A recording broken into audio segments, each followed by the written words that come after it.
Hey everyone, hope you're doing good. We are continuing our wonderful reading of the Native American tribal stories. So, we are reading a story from the Madu tribe titled Tolowim, Woman and Butterfly Man. A Tolowim woman went out to gather food. She took her child with her, and while she worked, she stuck the point of the cradle board in the ground and left the child alone. A large butterfly flew past, and she started after it and chased it for a long time. She would almost catch it and then just miss. She thought, perhaps I can't run fast enough because of this heavy thing, and she threw away her deerskin robe. But still she never could quite overtake the creature. Finally she threw away her apron too and hurried on, chasing the butterfly till night came. Then, her child forgotten, she lay down under a tree and went to sleep.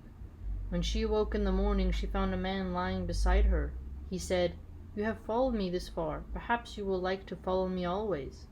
If so, you must pass through a lot of my people."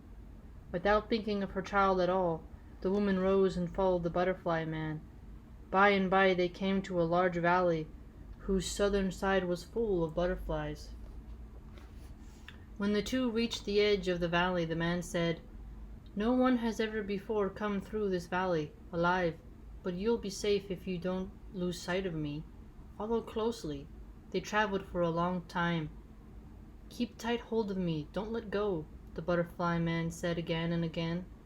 When they come halfway through the valley, other butterflies swarmed about them in great numbers.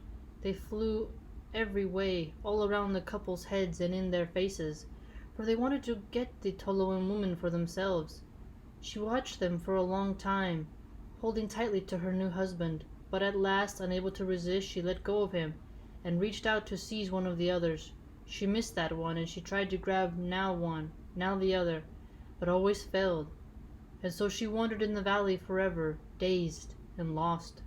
She died there, and the butterfly man she had lost went on through the valley to his home.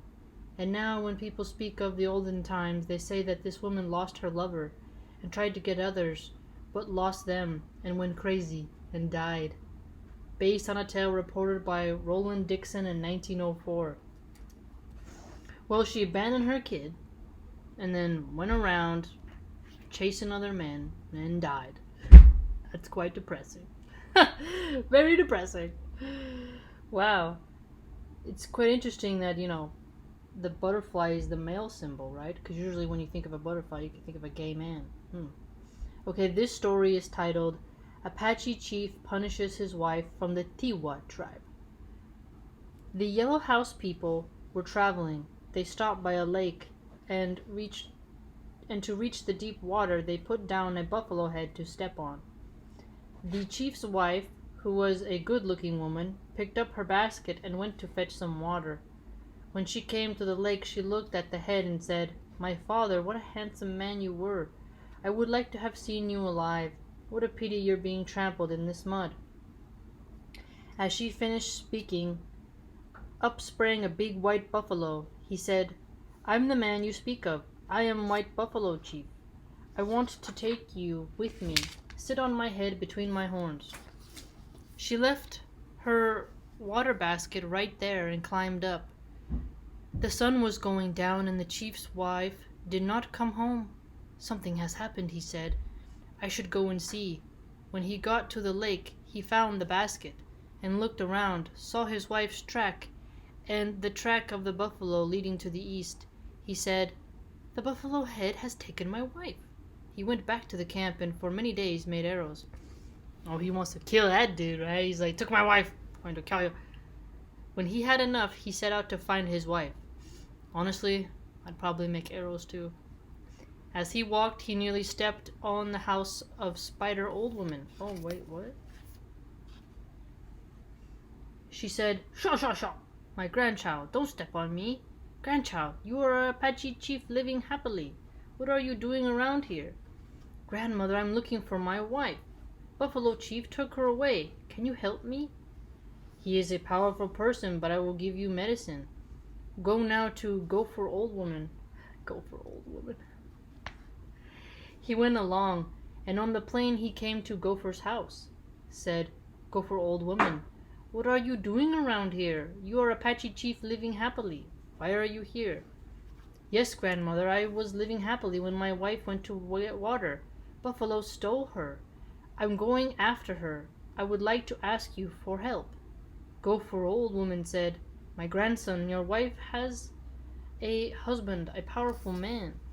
He is White Buffalo Chief. She is the tribe's female-in-law, and when they go to sleep she is in the middle and they lie close around her. Her dress is trimmed with elk teeth. Oh, that's pretty cool. And it makes such a noise that it will be difficult to get her out. Ah, so she's wearing a garment that if she tries to go, it'll alert people. You go to the edge of where they lie, and I will do the rest. Apache Chief came to the buffalo territory and hid to watch them. White Buffalo Chief had stolen the wife dancing, and the buffalo sang, Ya-hey, ya-hey, ya-hey, ya-hey, ya-hey, ya, hey, ya, hina, hey, hina, yene, hey, mane. The Apache crept near the dance and spat out the medicine spider old woman. Look at that! He spat her out? Oh, that's crazy. And all the... yeah. Oh, the medicine. Yeah, he spat out her medicine. And the buffalo went to sleep. Gopher Old Woman. I like how they keep saying old woman too. Like, they really have a lot of respect for the elders. Burrowed underground to the girl's ear and said, I have come for you. Apache Chief living happily is waiting outside the herd. The girl said, My present husband is a powerful man. My dress is made of elk teeth, and it makes such a noise that it will wake my husband. Gopher told her to gather the dress up under her arms. Then Gopher led the way, and they slipped through the group's sleeping buffalo. Her husband was waiting. I have come for you, he said. You are my wife, and I want to take you back. And she told him they must hurry to a safe place. Oh, so she wants to go. The plain was large. As they came to 3 cottonwood trees, they could feel the earth trembling. White Buffalo had waked up and was shouting to his clan, Someone took my wife. The herd followed the track towards the trees. Apache Chief said to the first cottonwood, Brother, the buffalo are coming. I want you to hide us. The tree said, Go to your next brother. Look at that. The tree is talking. And the tree's saying the brother. Like, it's so cool. I am old and soft. He went to the next tree. Brother, the buffalo are coming. I want you to hide us. The tree said, Go to your next brother. He went to the third tree, a young tree with 1 branch. Apache Chief, it said, Come up into my branches and I will help you. After they were safely up, the wife said she had to urinate. Apache Chief folded up his buffalo hide and told her to urinate on it, but her water leaked through. The buffalo were passing. The dust was rising. The earth was trembling. In the rear of the pack were a shabby old buffalo and a small one. As they came under the tree, the little buffalo said, Grandfather, I can smell the water of our daughter-in-law. Little snitch, right? They looked up and saw the man and the woman in the tree. The old buffalo said, Grandchild, you are fast. Run on and tell the first one you reach, and each will tell the next one. Get it? Because they're in the pack? Oh, that's so cool. Soon the whole herd had turned back. Each one in succession butted the tree, and the Apache Chief tried to shoot them. They're butting it with their heads. Then the White Buffalo Chief took a running start and crashed against the tree. The young cottonwood was nearly down, and Apache Chief could not kill White Buffalo Chief.